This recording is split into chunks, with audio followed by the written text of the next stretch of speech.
shpërthime, rënoja dhe një vajzë e vogël që qanë. Ishin imazhet e zëri Kumanovës në 9 dhe 10 maj.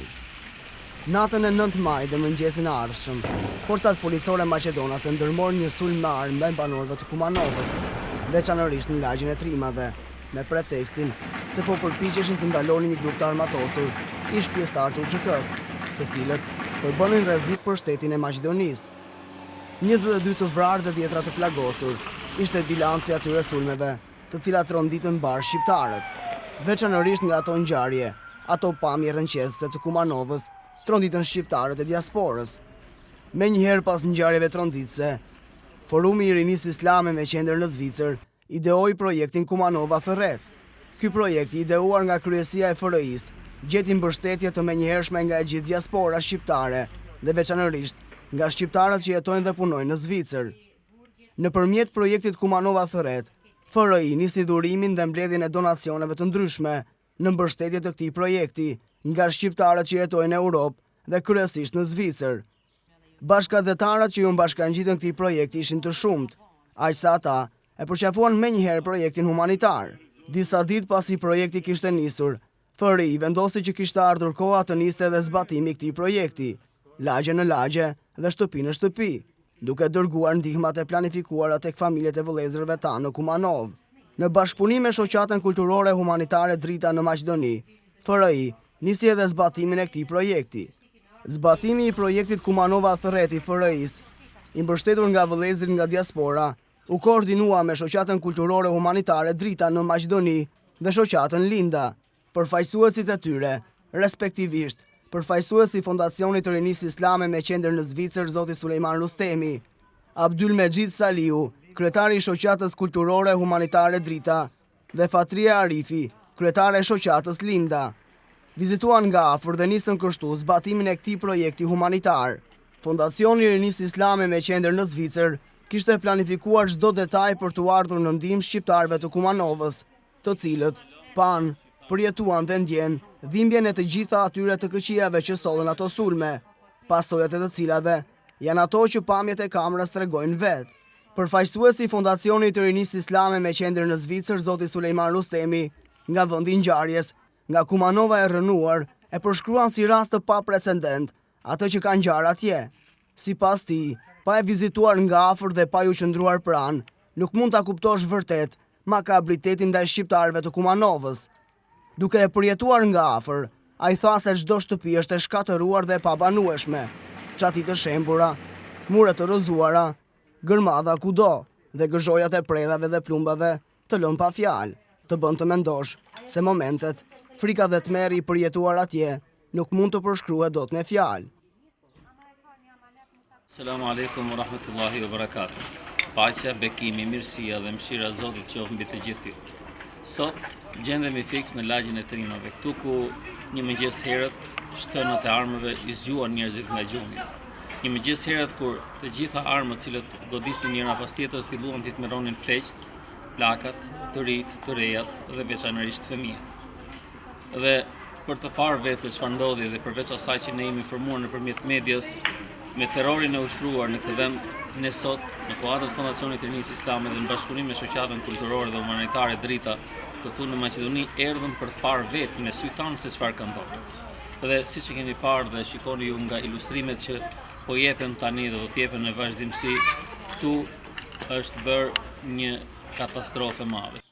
Vizita në Kumanov nuk mund të kishte kuptim pa takuar edhe simbolikën e vuajtjeve të shqiptarëve atje. Nuk mund të rrinin pa vizituar edhe takuar Zamira Jasharin, vajzën simbol të ngjarjeve në Kumanov. Nën, a vrasin fëmijë policët? Ishte pyetja e saj që ngjalli të gjitha të interesim dhe zemërim nga të gjithë. Për ato, se çfarë kishte ngjarë në Kumanov. Biseda me të ishte e ngrohtë dhe miqësore, e cila tregoi pak, por vuajti shumë. Vizita e parë e përfaqësuesve të Fondacionit të Rinisë Islame me qendër në Zvicër në Kumanov përfundoi, por përfaqësuesi i FRI-s zoti Sulejman Rustemi ka një porosi për të gjithë. Për të kuptuar se çfarë ka ndodhur realisht, ju duhet vini ta vizitoni këtë. Mirëpo, mesazhi im i fundit në fund të këtij aktiviteti, këtij reportazhi që ne përcollëm për ju, është që bashkohuni të gjithë dhe kontriboni për vëllezërit dhe motrat tona që jetojnë këtu në Kumanov dhe veçanërisht në lagjin e Trimave. Komunikoni me ne, adresën e shikoni në ekranin e televizorit. Fondacioni Rinisë Islame është gjithmonë në dispozicion për të ndihmuar të gjithë ata vëllezër dhe motra që jetojnë jo vetëm në Kumanov, por kudo që janë në trojet tona, mirëpo edhe ju teleshikues të nderuar, bashkohuni me ne në këtë nisë që ne kemi nisur për të kontribuar për vëllezërit tanë që jetojnë këtu në Kumanov dhe kudo që jetojnë ata. Ju mirëpresim, mirupafshim, mirëtakofshim. Selam aleikum rahmetullah. Kjo ishte vizita e parë e Fondacionit të Rinisë Islame në Kumanov, në kuadër të projektit Kumanova Thërret, ndërsa thirrja është e njëjtë. Ndihmoni edhe ju, ndihmojeni Kumanovën, ndihmojeni vëllezërit tanë. Menjëherë pas ngjarjeve tragjike në Kumanov, aty ku ulën gjunjazisht shqiptarët, diaspora ishte forca e parë serioze, e cila u angazhua për të ndihmuar në çdo aspekt bashkëdhetarët atje. Institucioni i parë që nisi angazhimin e tij serioz dhe me një projekt të qartë për t'ju ardhur në ndihmë banorëve ishte Fondacioni i Rinisë Islame në Zvicër. Vizita e parë në Kumanov e përfaqësuesve të Fondacionit të Rinisë Islame të Zvicrës për të realizuar projektin e ndihmës u përshkrua si një arritje e madhe, pasi nga ai projekt përfituan një sër familjesh nevojtare, të cilat kishin mbetur në mëshirën e Zotit. Pasi projekti i financuar nga bashkëdhetarët e Zvicrës dhe zbatuar në mënyrë të përpik nga Fondacioni i Rinisë Islame në Zvicër, shqiptarëve të Kumanovës ju lehtësua sadopak dhimbja e përjetuar. Projekti Kumanova Thërret u përmbyll me një mesazh sensibilizues mbështetje dhe ndihme për të gjithë ata që kishin mundësi financiare, si edhe ftesë për të kontribuar në ndërtimin e disa banesave për ato familje të cilat kishin mbetur në qiellin e hapur. Bashkohuni të gjithë dhe kontriboni për vëllezërit dhe motrat tona që jetojnë këtu në Kumanov dhe veçanërisht në lagjin e Trimave. Fondacioni Rinisë Islame është gjithmonë në dispozicion për të ndihmuar të gjithë ata vëllezër dhe motra që jetojnë jo vetëm në Kumanov, por kudo që janë në trojet tona, mirëpo edhe ju teleshikues të nderuar, bashkohuni me ne në këtë nisë që ne kemi nisur për të kontribuar për vëllezërit tanë që jetojnë këtu në Kumanov dhe kudo që jetojnë ata. Mesazhi i dhënë në fund të vizitës së parë në Kumanov nga koordinatori i realizimit të projekteve pranë FRI-s, Zoti Sulejman Rostemi, drejtuar të gjithë atyre që kishin mundësi të ofronin një ndihmë sado të vogël për ato familje, nuk ra në vesh të shurdhër, madje përkundrazi. Me rastin e festës së Fitër Bajramit, drejtuesit më të lartë të Fondacionit të Rinisë Islame ndërmorën një tjetër udhëtim drejt Kumanovës. Arsyeja e vizitës ishte shumë e madhe dhe shumë domethënëse. Arritja e një synimi që FRI kishte vendosur vetes, pa dyshim, e ndihmuar nga dashamirësia dhe humaniteti i vëllezërve dhe motrave, të cilat jetojnë në Zvicër dhe mbar Europën. FRI ndërmori udhëtimin dhe vizitën e dytë në Kumanov, për të nisur kështu projektin e ndërtimit të një shtëpie me 3 banesa, për t'ju ardhur në ndihmë 3 familjeve të mbetura në qiell të hapur dhe pa shpresë. Teleshikues të nderuar, jemi në Kumanov, në vendin ku Fondacioni Rinisë Islame në bashkëpunim me shoqata lokale do të kontribuojë për ndërtimin e 3 banesave për 3 vëllezër invalid këtu në Kumanov. Menjëherë pas mbritjes së tyre, ata u pritën nga banorët e lagjes, ndërkohë, më të gëzuar ishin edhe banorët e shtëpisë që do të ndërtohet. Pas marrjes së lajmit se për ta ishte dikush që jo vetëm ishte interesuar për gjendjen e vështirë, por do ta bënte ëndrrën e tyre për të pasur një banesë realitet, shprehën vetëm falënderime. Në fytyrat e tyre duke qartë gëzimi, ndërsa fjalët shprehnin qartë atë se çfarë zemrat ndjenin. Pikëpari unë, si njëri i invalid, ju kisha preferu i falimenderoj shumë për tepërmi, edhe inshallah Allah gjithë mërgjimtar shqiptar që janë, Allah ja sjell dëshirat gjithë, ja plotësoj gjithë dëshirat. Për Zotit janë gjitha të mirat. Që të thënë të dishka me thonë, që falë të shumë. Pasi pa nga afër situatën në teren, kryetari i Fondacionit të Rinisë Islame i Zvicrës, Zoti Lulzim Lecaj, pasi falenderoi të gjithë ata bashkëdhetarë që kontribuan në realizimin e projektit për fillimin e ndërtimit të shtëpisë me 3 banesa për nevojtarët, tha se ndihmat dhe projektet humanitare për këto familje jo vetëm që nuk do të mbarojnë me kaq, por ato vetëm sa kanë nisur. Lecaj u shpreh se është kënaqësi e veçantë të kthesh vështrimin dhe të ndihmosh familje të cilat kanë vërtet nevojë. Ashtu si FRI dhe bashkëdhetarët e diasporës kanë bërë gjithmonë. Ne sot erdhëm këtu për të përgëzuar këto familje të cilët kanë met pa shtëpi nga pasojat e regjimit aktual, të cilët ja kanë prish shtëpinë faktikisht. Dhe shpresojmë që gjithë ata që kontribuojnë edhe kanë kontribuar në këtë drejtim, Zoti t'i shpërblet me të gjitha të mirat, sepse vërtet është një punë e madhe këtyre me ja ndreq shtëpinë, me ja rregulluar shtëpinë, me pas vend ku mund me hi dhe me jetu me bë jetën ashtu siç duhet. Gjatë vizitës, drejtuesit e FRI-s nënshkruan edhe kontratën me firmën, e cila ka marrë përsipër ndërtimin e objektit, që ishte edhe lajmi më i mirë për familjarët e Pastreh.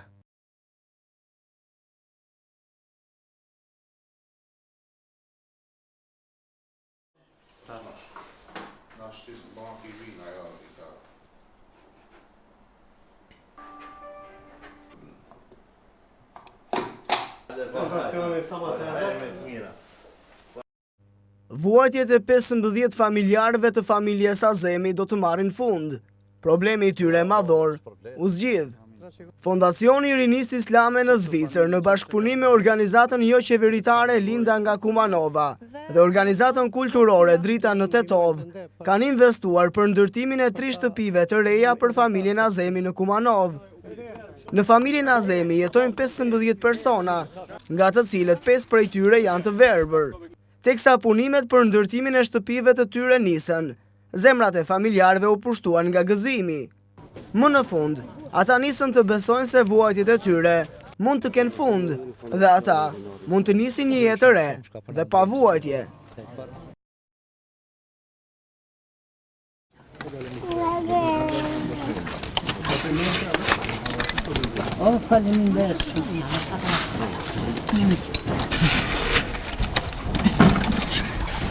Miro.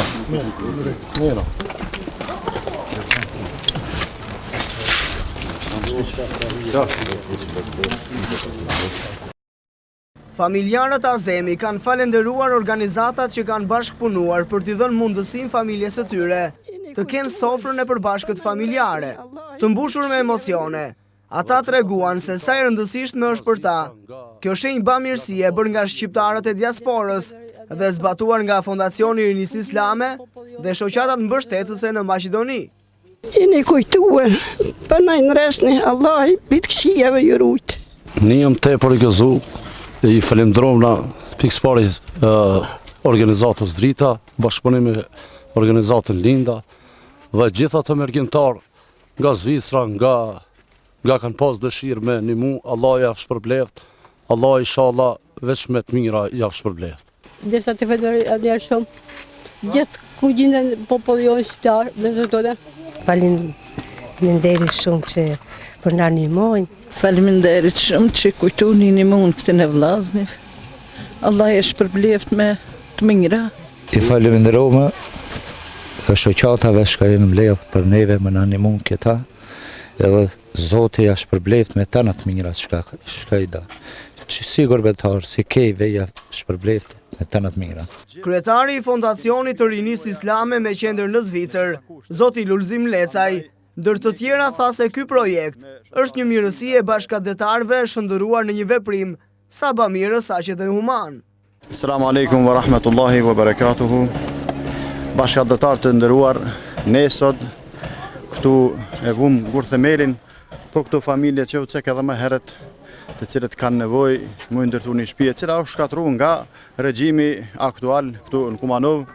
Shpresojmë se ju gjithë i keni shtëpijat e juaja të ngrohta me gjitha kushtet. Andaj ne kemi marrë bashkëpunim me shoqatën Linda dhe Drita për të ndërtuar këtë shtëpi.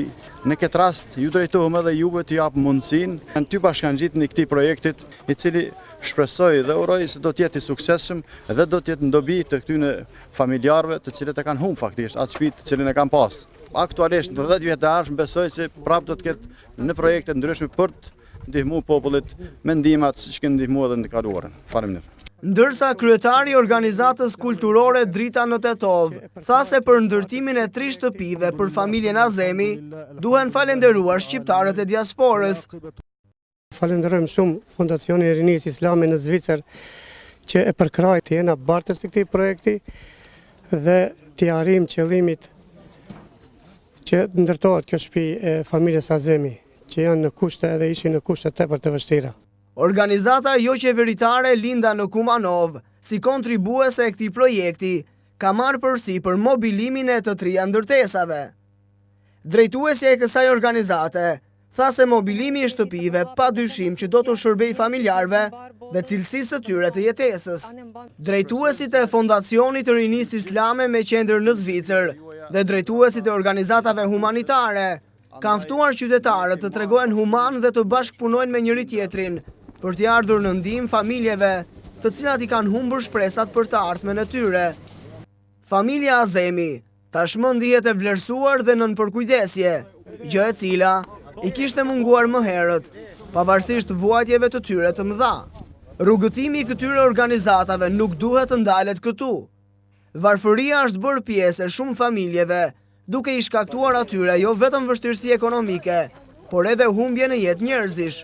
Shoqëria, por dhe jo vetëm, edhe qeveria, duhet i kthej sytë te këto vende, të cilat i përkasin shtetit të tyre dhe që kanë të drejtën e pronës, punësimit dhe mbi të gjitha të drejtën për të jetuar.